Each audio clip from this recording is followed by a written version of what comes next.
Anakkara government higher secondary സ്കൂളിലെ വിദ്യാർത്ഥികളുടെ നേതൃത്വത്തിൽ രുചിക്കൂട്ട് എന്ന പേരിൽ ഭക്ഷ്യമേള സംഘടിപ്പിച്ചു. മലയാളം ഭാഷാ പഠനവുമായി ബന്ധപ്പെട്ട് സംഘടിപ്പിച്ച ഭക്ഷ്യമേള രുചി വൈവിധ്യങ്ങൾ കൊണ്ട് ശ്രദ്ധേയമായി മാറി. 9ാം ക്ലാസ്സിലെ മലയാള പാഠഭാഗമായ ആരോഗ്യവും ഭക്ഷണവും എന്ന ഇതിവൃത്തം മുൻനിർത്തിയാണ് കുട്ടികൾ ഭക്ഷ്യമേള നടത്തിയത്. രക്ഷകർത്താക്കളുടെ സഹായത്തോടെ കുട്ടികൾ തന്നെ വീടുകളിൽ നിന്നും തയ്യാർ ചെയ്തെത്തിച്ച 100ഓളം ഇനം നാടൻ ഭക്ഷണ ഇനങ്ങളാണ് മേളയിൽ പ്രദർശിപ്പിച്ചത്.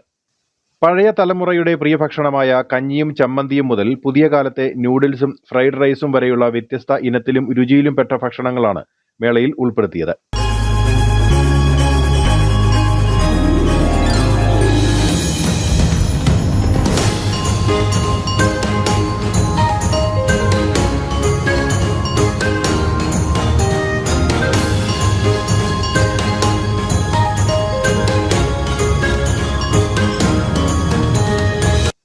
ഹെഡ്മാസ്റ്റർ ലോബിൻ രാജ് ഭക്ഷ്യമേള ഉദ്ഘാടനം ചെയ്തു. ഈ രീതി അറിഞ്ഞുകൊണ്ട് കഴിക്കുന്നതാണോ അറിയാതെ കഴിക്കുന്നതാണോ എന്ന് എനിക്കറിയില്ല.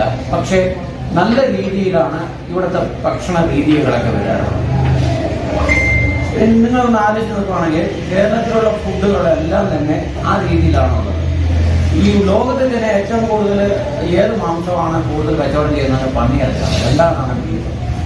ഇന്ത്യയിൽ ഏറ്റവും കൂടുതൽ ബീഫ് കച്ചവടം.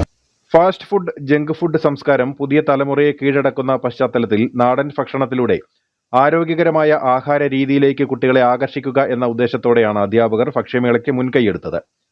അധ്യാപകരായ മാണി കുര്യാക്കോസ്, റോയി ചാക്കോ, വിൻസി വർഗീസ്, ഷീന കുര്യൻ തുടങ്ങിയവർ ആശംസകൾ അർപ്പിച്ച് സംസാരിച്ചു.